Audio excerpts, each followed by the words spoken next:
बताइएगा कि अभी पेट्रोल महंगा हुआ है, अवाम बड़े शिकवे कर रही है कि पेट्रोल की जैसे कोई ऐलान होता है फौरी तौर पे कीमतें बढ़ जाती है, जब कम होना होता है उसको कई दिन लग जाते हैं। देखें 79-75 रुपीज़ पेट्रोल सस्ता किया एक रात में, उसके लिए कोई पीएम साहब ने इंतज़ार नहीं किया।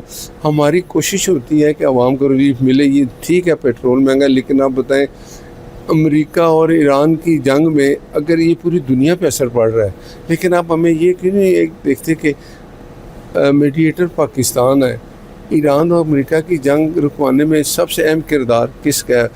वो आर्मी क्या उसको कहते हैं, जब प्रेसिडेंट अमेरिका का वो भी जब कोई प्रेस कॉन्फ्रेंस करता है तो वो अप्रिशिएट करता है प्राइम मिनिस्टर को, हमारे फील्ड मार्शल साहब को, और वो हमें ऑन करते हैं कि हम उनकी बात मानते हैं। ईरान कहता है मेरे कोई भी चीज़ें होती हैं मैं थ्रू पाकिस्तान भेजता हूँ। पेट्रोल हमें सस्ता मिलेगा, गैस भी, लेकिन इसके लिए हमें, मैं ये नहीं कहता कि ज़्यादा देर, लेकिन कुछ सब्र करना चाहिए। कौमें जब इकट्ठी होती है, आप मुझे बताएं ईरान भी कौम इकट्ठी है ना, कितने बड़े उनके अमेरिका जैसा मुल्क उन पर हमले कर रहा है, उनकी फर्स्ट जो क़यादत है वो सारी शहीद हो गई है, लेकिन वो मुनज़्ज़म है, एक है।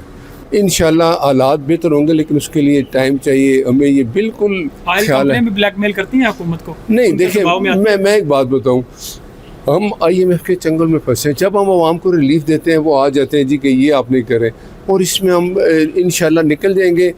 कौमें तभी बनती हैं जब वो इकट्ठी हो जाती हैं। मुझे उम्मीद है इंशाल्लाह कि आने वाले दिन माशी हालात हमारे ठीक होंगे।